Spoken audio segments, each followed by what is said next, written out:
Live on YouTube, it's the Chromaniacs post-match show. Minnesota United comes into Snapdragon Stadium and leaves SDFC seeing red.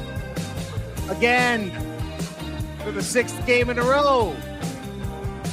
What the red is going on around our Azul y Chrome? We're here to talk about it live with you on the SanDiego.Futbol channel. It's the Chromaniacs.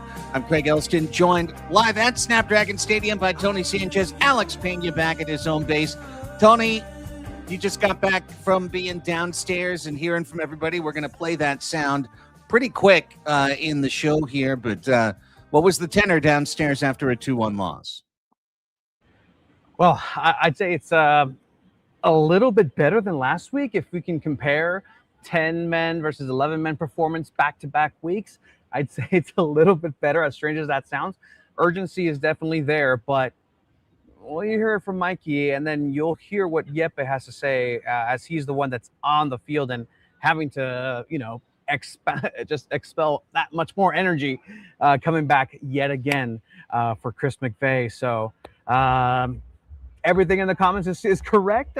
People feeling some feelings, and I'll tell you this much: San Diego FC and the players and the the technical side of things are definitely aware of what's happening, and they know that they need to stop it. Alex, it's unbelievable in that I think one thing we've learned about this second-year SDFC team is that if there's one spot that is vulnerable to one exclusion, it's center back. And now they're just alternating. Okay, Dua, you get a red. McVay, you get a red. Dua, you get a red. McVay, you get a red. So that game after game, the next game, they're going to be in the same difficult predicament that they are in today. Yeah, that's right. And I think it's almost a thing like you can almost bet on, maybe. Like, is a center back from San Diego going to get a red today? And the answer might be maybe. It's very likely that could happen. And what's I think the biggest thing about this is McVay is a leader in that back line, and it was hard for me to comprehend, like, out of anybody, like he knows what's going to happen if he gets a second yellow, and it's like almost like automatic, like, yep, he got the yellow. It's almost like it was coming to a head, and it did, and it's such a shame. And that means, yeah, he's going to be out for the next game. We're not going to see like Dua and McVay for another couple games together. It's probably against Houston at Houston, so we're gonna have to go through these growing pains with Oswald Sue again for another match. Tony, when he was introduced today, the STFC public address announcer pronounced him as Oswald Sue. Yep. And I went, oh boy, and hooey. It is tough with Sui out there at center back right now. Yeah, and I was just looking past the highlights that are posted on YouTube, and I won't be able to click on it because it starts at the free kick that Chris McVay gave that got him that first initial yellow card. But in that play, you see Minnesota United driving into the box, and Chris McVay just pushes to the back in an inopportune position, and then immediately turns over to Oswald So and tells him, hey, you need to be here. I had to do that because you didn't cut in. And that's exactly what happened. And so if you want to go ahead and, go into the team performance, individually, that moment is what cost Chris McVay that red card.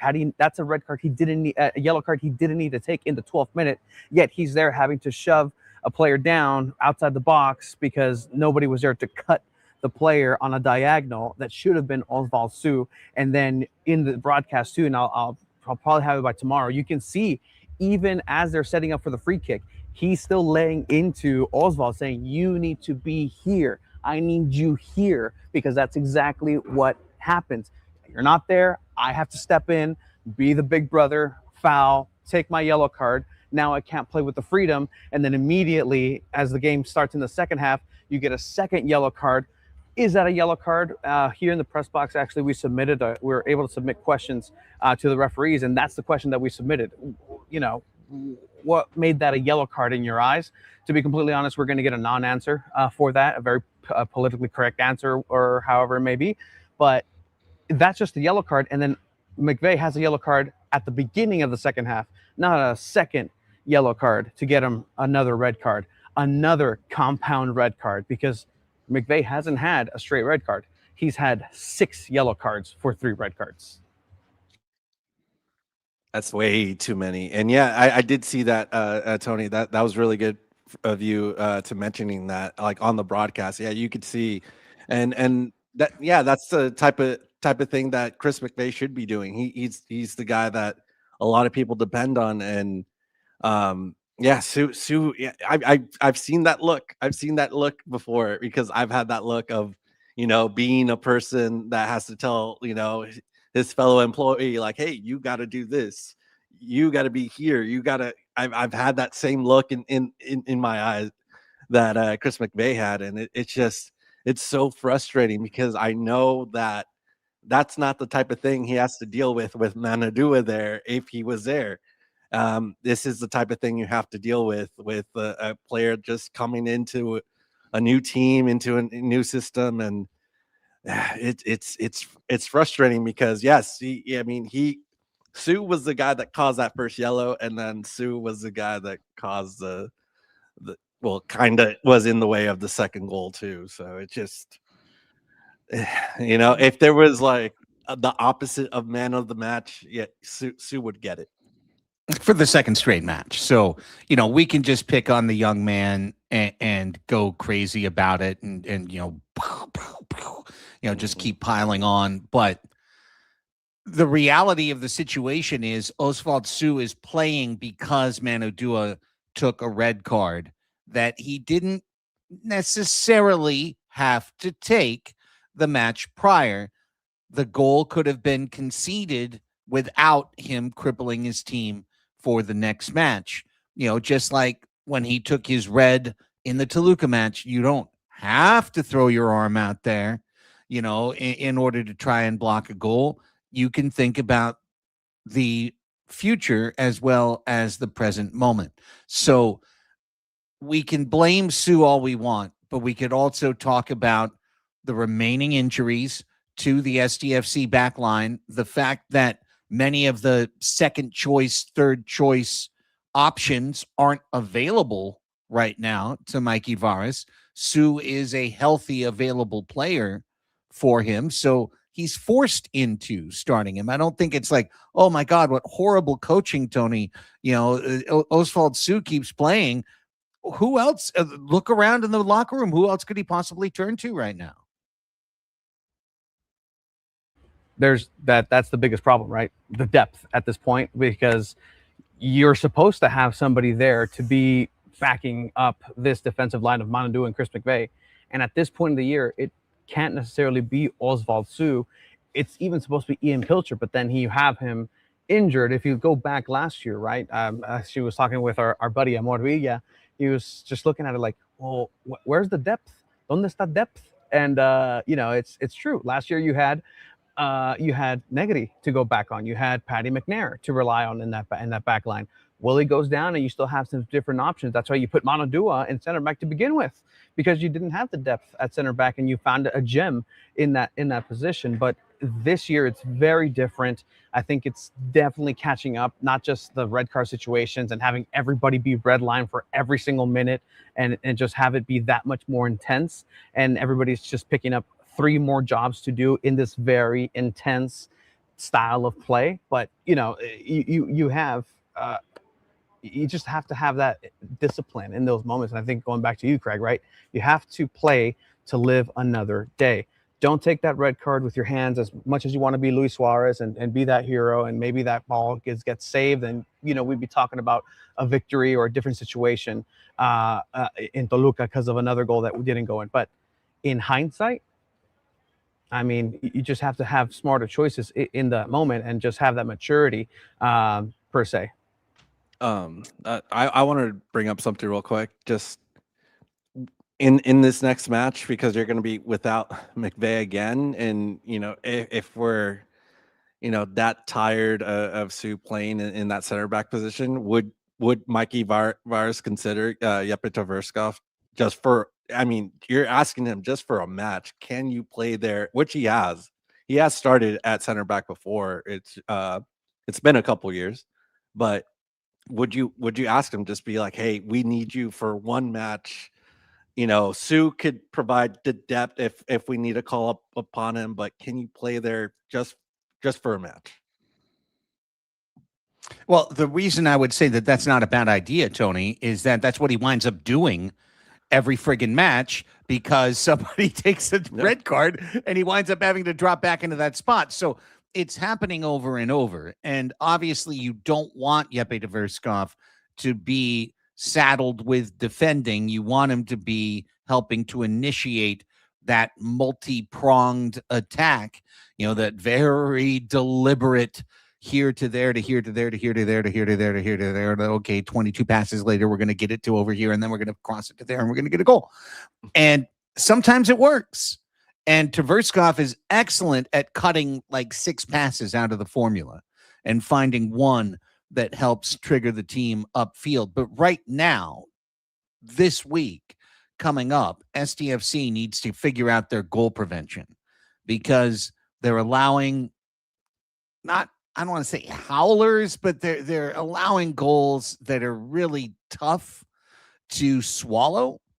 And as a result, team form has taken a necessary hit. Now, before we continue to speak ill of our beloved Azuli Chrome, which is now, what is that, 5 straight matches without a win? So, the form is obviously not where you want it to be. The club took a lead today with this shorthanded lineup. They did so with Lewis Morgan's first goal contribution.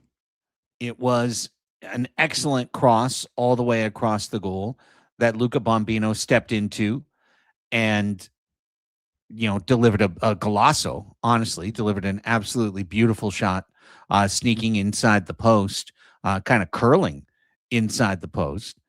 And when they went down a man in the 56th minute, SDFC kept the pressure on. They had more chances than Minnesota the rest of the match. The free kick in the 83rd minute, 83rd minute, I was, in the supporter section, I forget the exact minute, but that required a great save by Calendar Boy, diving to his right to make an excellent save. That ball got through the wall.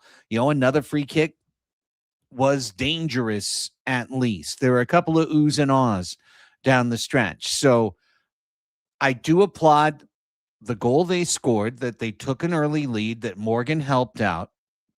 I do applaud that they got to that Toluca mindset in the second half and said, okay, we're going to gamble it all.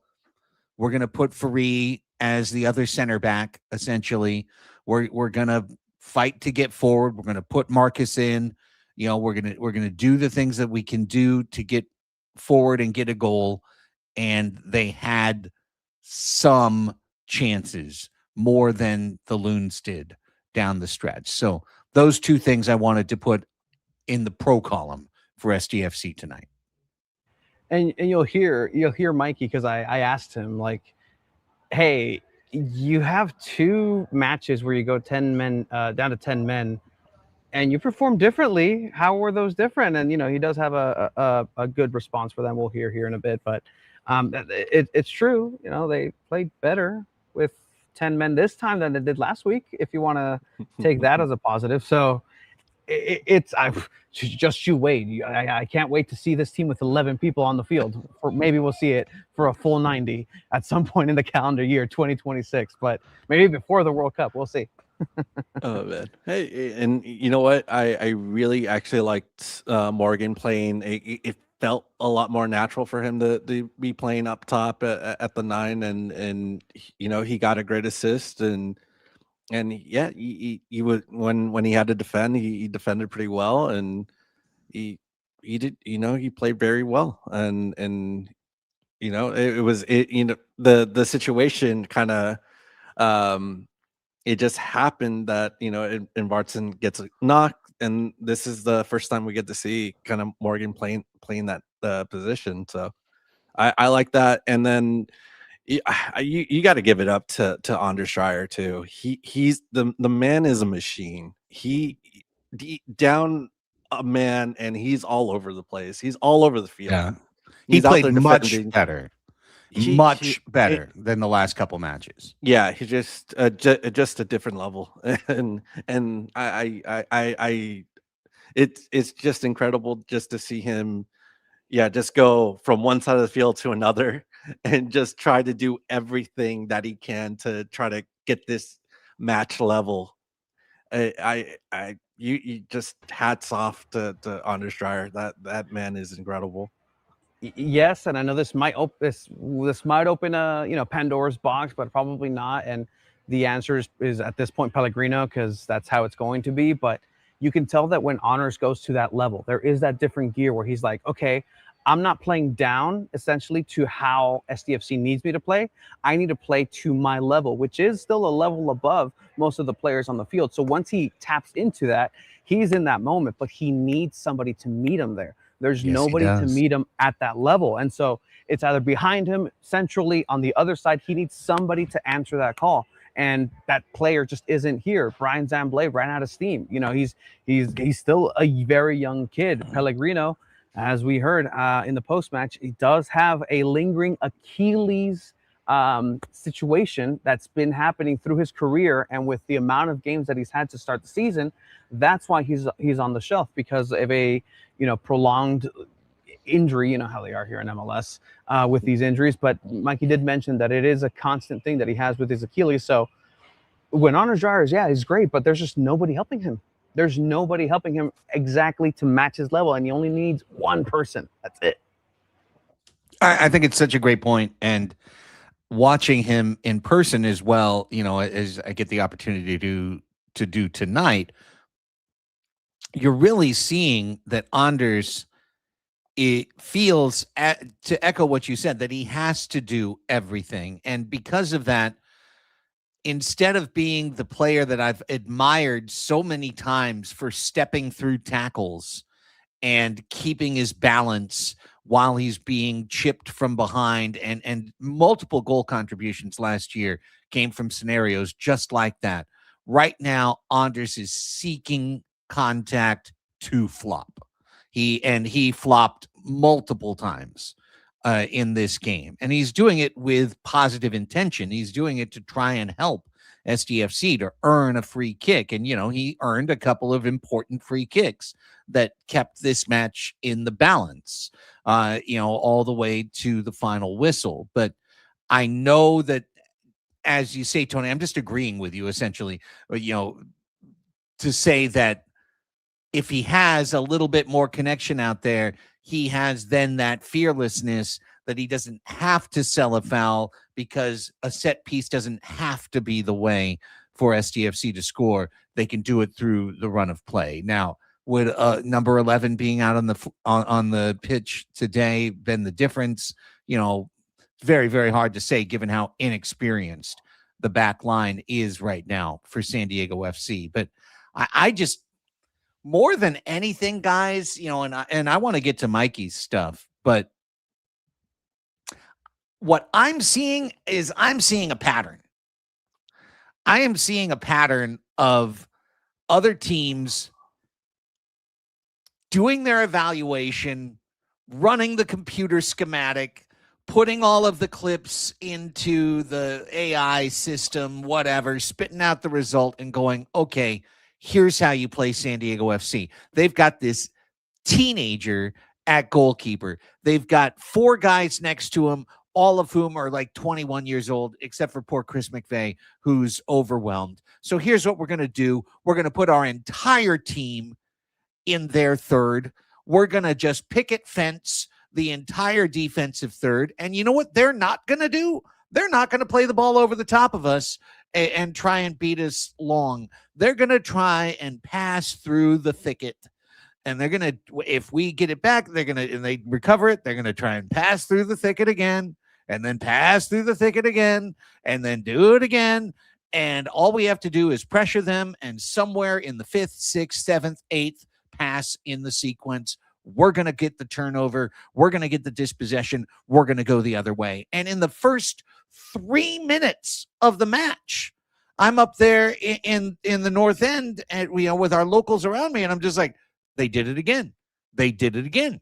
They did it again. I could spot like 3 times in the first 3 minutes where it's just, okay, there it is. There's the sea of dudes in light blue waiting, and we're trying to pass it through the middle of them, and nothing is going to come of it.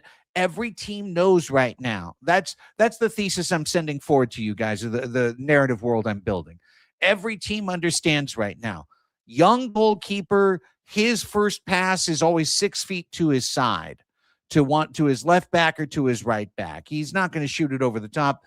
And then they're going to pass it back to him, and he likes it this way. He's going to do it over and over and over again.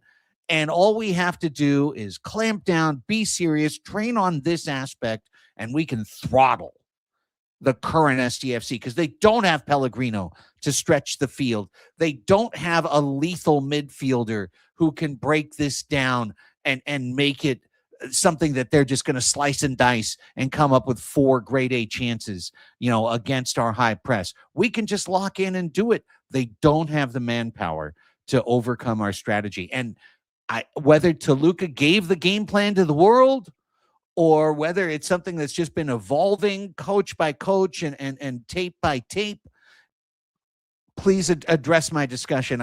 This is what I feel I'm seeing right now as an SDFC fan and supporter. I'm seeing them basically being presented with the same formula over and over again and coming up with the same wrong equation multiple games in a row.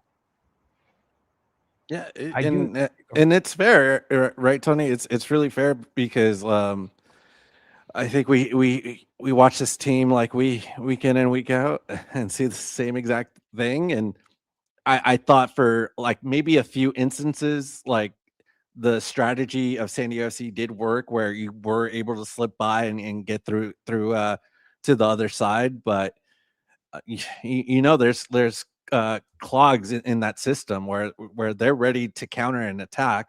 Luckily for us, and for SanDiego FC, Minnesota was trying to do this their counterattack way too fast. So as soon as they got the ball, the SanDiego FC got the ball right back, and I think that's kind of how they were trying to play it. It's just like, just wait for them to make a mistake too.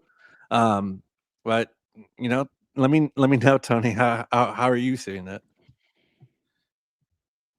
I want to take it back to before the season started, and we asked Mikey, like, hey, what are you going to be looking for? What's the next level of this style of play? And he said, and he's been saying too for the first couple of MLS games, that he's expecting teams to go ahead and park the bus. And he's expecting teams to wait for them to bring the pressure and then have a low block defensive way of playing. But the thing is, it's the complete opposite. It's the complete opposite, and every single team is taking it to you, and they're finding results. Today, we saw the worst version of that counter to SanDiego FC because they were inept in their own counterattack, as you're mentioning, Alex. They can't construct that. But even with that, they were still able to find solutions and find a way to, once again, bait you into a situation where you're going to go ahead and get yourself a red card. Is that part of the video review? Maybe. Is that what you look for? Potentially, but at this point, it's become a pattern. And I think it's a little bit of arrogance, or just like a little bit of a complacency in terms of, oh, this is what we're going to expect next year. We're going to do what we did, and we're going to cruise on through, and you're finding yourself into a wall. But the thing about that wall, been self-inflicted every single time, and that's the biggest issue. Like you're able to apply yourself, you're able to apply your style of play. You're losing and winning when you'd won with your style of play. That's fine. But the mentality that, oh, everybody's going to be just waiting, and we need to figure out a way to counterattack the 11 people behind the ball and not letting us score. No, you need to figure out how to not let them score. You need to figure out how to defend a little bit better. You need to figure out how to start constructing in that midfield, because in that midfield, Aníbal Godoy for the first 70 minutes until he got chopped down seemed a little lackadaisical and seemed like he didn't have that intensity that was needed for that midfield. He got chopped down and boom, he lit up. And that's when San Diego FC, still down a man, were able to come back and try to construct some of those plays. But it's one thing after another, and these issues keep compounding. And I think that's what's concerning, is that when is the bleeding going to stop? You're going to go away back to back for 2 away matches. Are we going to see the run of form from San Diego FC that we saw last year in an away match? I don't know. The data doesn't suggest it. The data says actually you're going to go get a red card and then lose 3-1. That's what the data says. I really want to hear from Mikey, but let's just discuss Zamblé. He has his first MLS start. This really came out of left field for me, in that, I mean, it was a day of out of left field decisions by managers in San Diego. We got Tatis at second base and we had Zamblé in the starting lineup. And I'm like, well, okay, except he's played 5 minutes against FC Montreal, and then he played a minute in the next match, and then we haven't seen him since. So, when this came out in our Chromaniacs text chain, Alex, I believe you wrote like, oh, well, you were thinking he was starting for Morgan, and you said, Zamblé as a kid is already more proven in the system than Morgan is. And I'm like, well, how would they know? I mean, I guess in training, but just like starting to tease it, like it's not something you normally do before you've done it, like you try it before you put it into a game strategy. And I thought Zamblé was just kind of overwhelmed for the most part in tonight's match. I mean, yeah, he's a kid playing against some really big grown adults. It really did show as they were trying to chip him and block him, and he went to the ground a couple times, and yeah, that wears down on you, and you start to lose a little bit of that confidence that you probably had in that first game, right, where you score a goal and you feel great, and then now it's like, yeah, you're getting the real minutes of a game, and it's a whole different story. And once Minnesota sees your name like on that lineup, they know it's like, okay, this is a spot we can get to. But yeah, it's funny, yeah, like you brought up. It's funny that they wanted to start him now. I mean, but who are your other options? If Martin is out, who else is going to start? You want like Alex Mighton out there, or Emma Boateng? It's like, well, maybe give the kid a shot and see what he can do, and that's what they did. Yeah, but he's just so green, man. Like, that's the thing. Yeah. They're so green. In the goal that Bomino scored right before, they were almost parallel to each other. Zamblé was almost playing defense on Bombino, and it was like, get out of the way, like open, like go make the run, like do what you're supposed to do. And once he gets in that position, you can see the mental aspect working, but the physical aspect just isn't there, and those things aren't connecting just now. But hey, what can you say about a 18-year-old with now 70 minutes of play maybe under his career? Like, it is what it is. And hey, I don't know what the answer is at this point. We'll see if Mikey Varas does. All of a sudden, SDFC looks green, looks undercooked, and looks like a team being exploited by veteran sides in MLS and in international play. Let's hear what the head coach, Mikey Varas, had to say after this one as Tony went down into the mix zone. Here is, and he told us it begins with a statement. So let's hear a statement before some questions.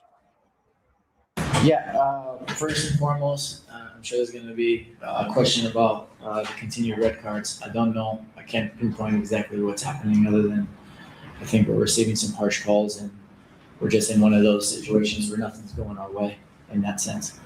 But at the end of the day, it's a tough moment that we're in, and we all recognize it. And the most important thing is that we're all together and getting ourselves out of it. And we know that we will. We have the players and the people involved that we are going to get back to being our best. Thank you, Mikey. Now we'll open the questions. Go ahead, Scott. Hi, Mikey. Actually, I got a red card question. One is, it's 3 times on McVay with the double yellows, and that second one, at least from the footage that I saw, it looked harsh. Is this a penalty that you will be appealing? Yeah, they don't really do that. I agree. We've received a lot of harsh calls of late, including their second goal, where for me it's pretty clear that Markinich is jumping on his shoulders. But at the end of the day, like, we're not at our best also. So we'll do everything we can. But right now, the most important thing is to know that we have to get back to the basic things that make us who we are. The red cards have affected you, particularly at center back, and it seems that the depth there isn't quite what you need. Your thoughts? Yeah, I mean, the center backs are usually the ones that are in the last line of confrontation and in those interventions. At the end of the day, I have full faith in the roster that we have right now. Of course, we're always looking to improve our depth and improve our the level that we have. But as of right now, the depth is not the issue. It's more circumstances. Sometimes you get in this whirlwind where nothing's going your way, and you can't lose focus of the things that help you be your best. Because when things start falling our way, we want to be able to take advantage of it when they do. Go ahead, Steve. Mikey, can you talk about the performance of tonight's on the squad in terms of having a similar situation against San Jose and how tonight's performance varied from that? And also, what type of a strain has these red card situations taken, not just on the defensive end, but just as a team as a whole? Yeah, I think 2 totally different games. I think we start pretty bright the game, actually. And, we score, and I think they're starting to man-mark us, and we find some pretty good solutions. I think we're just a hair away from making some even bigger chances, and we actually do create a couple more really big chances. And then, just a few actions that we start to kind of get away from our best, kind of in the middle of the half, and they capitalize on it. And then the red cards have a huge influence because it's exhausting playing 10 against 11. It's really hard to play with initiative. I think the team did pretty well, actually. Again, I guess the bright side is you start getting better playing 10 against 11 when you do it so often. But I would say the one positive, last week I didn't feel like there was much, I didn't think there was any positive to take from the game. I think the positive is that we started the game better. And this second half, 10 against 11, you start seeing little flashes of what would make us great, finding Andres in these kind of pocket situations, getting Yeppe on the ball, getting in behind the back line. Now we just got to put it together and we got to let it go. Good stuff. I mean, honestly, what he just said when I said, let's put some positive things in the bin for SDFC from this match, it was those things, right? A better start and a pretty spirited effort. 10v11. I did have to chuckle out loud when he said maybe we're getting experience in this now. We're just learning. We're like in our 200th minute of 10v11. So now we're really, we're starting to lock in on these initiative strategies. But it's nothing anyone wants to see. And quite frankly, guys, I think it's kind of fair for him to say we're just, we're in the weeds right now. Essentially, we're in the weeds. Things aren't going our way. We're getting bad calls, but we're not playing great. He's not going to talk about the roster construction. He's going to always back up his man, Tyler Heaps. These guys, are both extended together. They're in this thing together. So they're always going to have each other's back. And, he's going to say, we've got the roster we need to win right now. My answer is no, they don't. No, they don't, actually. They don't have the roster they need to win right now. We have found the tipping point for where SDFC's roster goes from they can play against anybody to they can hang in there against anybody to they can struggle against anybody. And I think specifically losing Pellegrino plus a center back, either one of the two, that's the tipping point. That's where this team all of a sudden looks so young. And it's just poor Dreyer out there just trying to make stuff up on his own, where there's just kids everywhere that veteran teams can exploit. And that's what I'm seeing right now that Mikey can't say. Yeah, and are these guys at the level of MLS is going to be like another question for another day.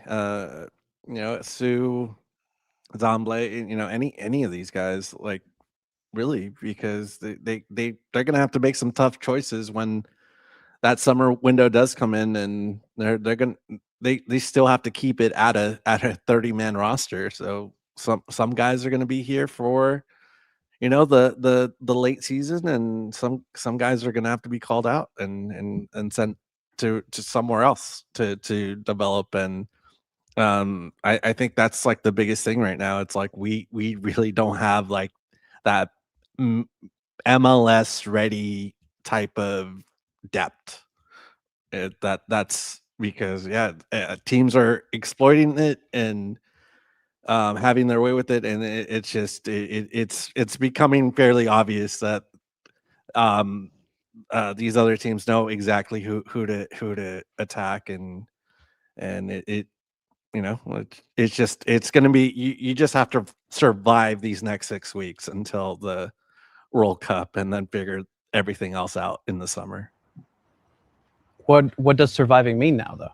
Does surviving mean you're getting victories, you're going away and getting 2 ties, and you get 2 results out of it? And at this point, is anything outside of a loss what you're expecting? And if that's the realistic expectation moving forward, at least for right now in the immediate future, then I think people need to start to just change that paradigm into like, okay, well, it's not last year.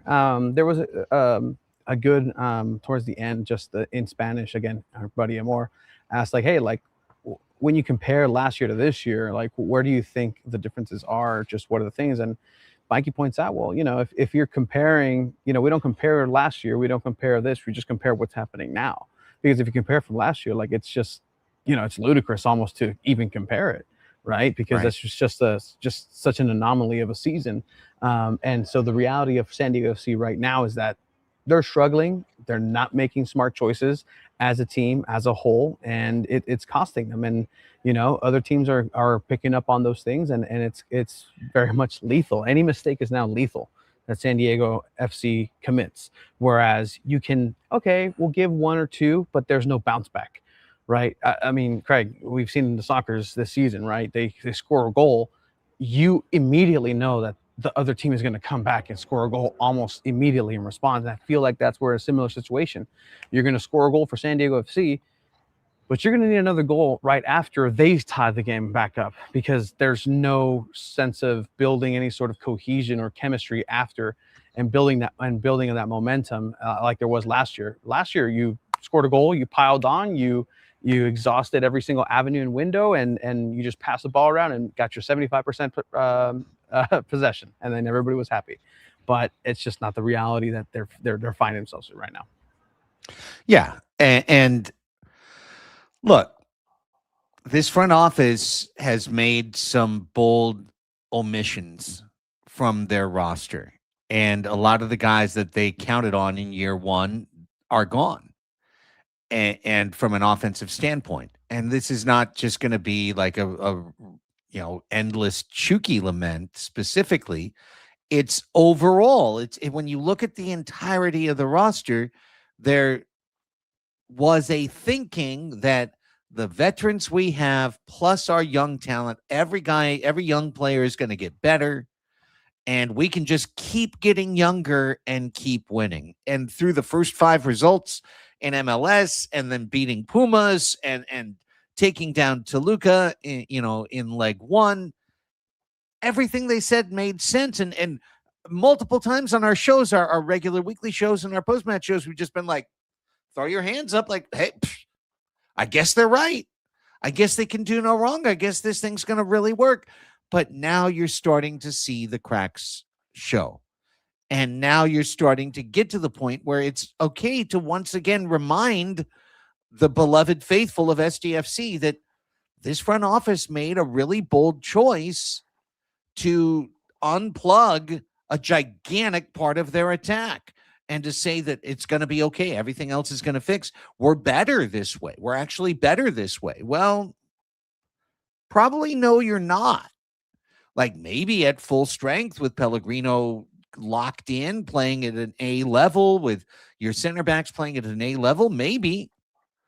But do you really have the depth to sustain that over the course of 34 matches in MLS? I think it's pretty clear the answer is no. I think it's pretty clear, guys, SDFC is going to need some significant help in the summer window. Yeah, and you just said it too, Craig.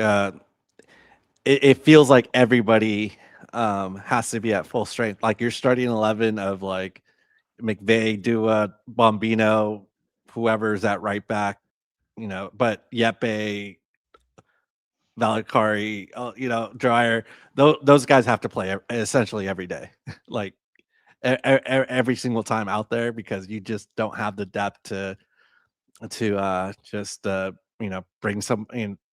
bring them on in case they need a day off. Like they have to play every day, and it's pretty ridiculous that's kind of like the way this whole system is set up. Like you're relying a lot of minutes on essentially like 9 guys. Like 9 guys have to be like really out there playing for probably their career high in minutes, just because you don't have anything behind them really that can help. SDFC for right now. You guys want to hear from the captain real quick? Yeah, let's do it. Let's hear from Yepe. You've been speaking about the red card situation as well as a captain, as the one that's on the field. What is your message to your team in those moments, and how do you think that it's affecting not just your performance, but the overall team performance in general? The message is, first of all, we don't think anybody do it on purpose. It's situations where you take a decision and now way too many times it's ended up being catastrophic for us. The red card changed the games in the way that it's difficult for us to. We can keep the ball, but really we miss one guy higher up the line to really break through, and it's more difficult to get forward in the pitch. So yeah, obviously it's not the red card today. That's the reason we don't win the game. We are behind 2-1 before, but it makes it very difficult to get back in the game, and that's also a big part of football. Yeah, we got a couple for you. First off, the red card situation, is it kind of unbelievable? Yeah, we are not at the point anymore where we can't talk about it. Like it needs to be addressed for sure, because it's a big problem. It costs us way too many points. We have other problems also because, as I said, both today and last game, we are behind before we get the red card, and it's a situation again where today it's not like taking away a goal scoring opportunity, but it takes away basically the possibility of us getting back into rhythm, into the game. So it feels crazy by now, and looking back on last year, I feel like we probably already right now have more red cards than we had the whole season. So yeah, it's crazy.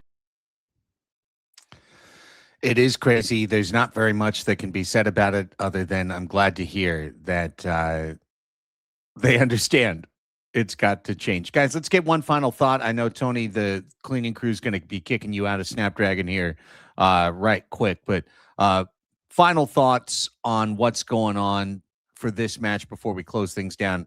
And, of course, further coverage Monday on Two Balls and a Mic here on SanDiego.Futbol, and on Thursdays, Season 2, Episode 12 of Chromaniacs. But just some closing thoughts here. Yeah, I think I think the positive, the bright spots were Morgan, and just seeing him out there in a number 9 position, and he seemed just a better fit for this match. And uh, Dryer is just a machine, and the other positive is like they don't give up. That's the other thing. Like it wasn't exactly how Mikey said. It wasn't like San Jose. I was there.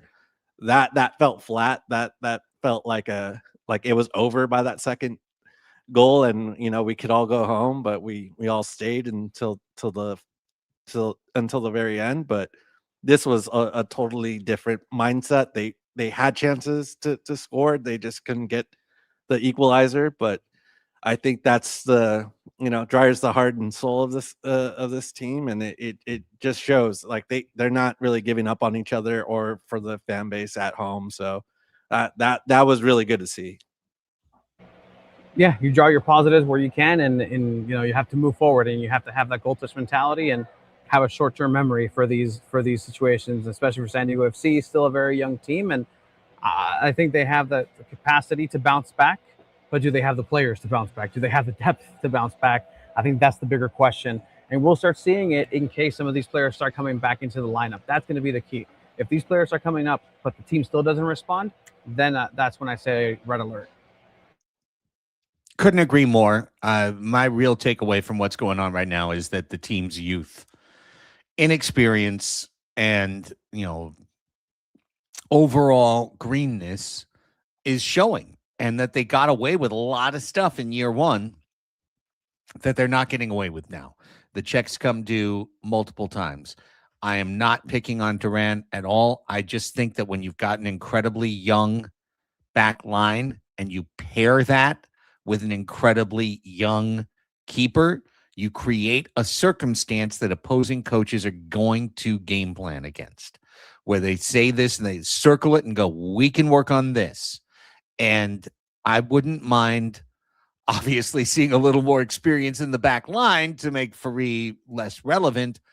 Or, if Pablo can ever get to a spot where he's able to come back, or CJ can get to a spot where he can come back, I'd like to see some veteran experience that can allow the kids to relax a little bit and not feel like they have to run the class, and that they can follow what the profs are saying along the way. So that's my thought. I feel like we're just in the weeds right now for San Diego FC, and the question will be how long till we see the sunlight again, and can they collect any points until they do.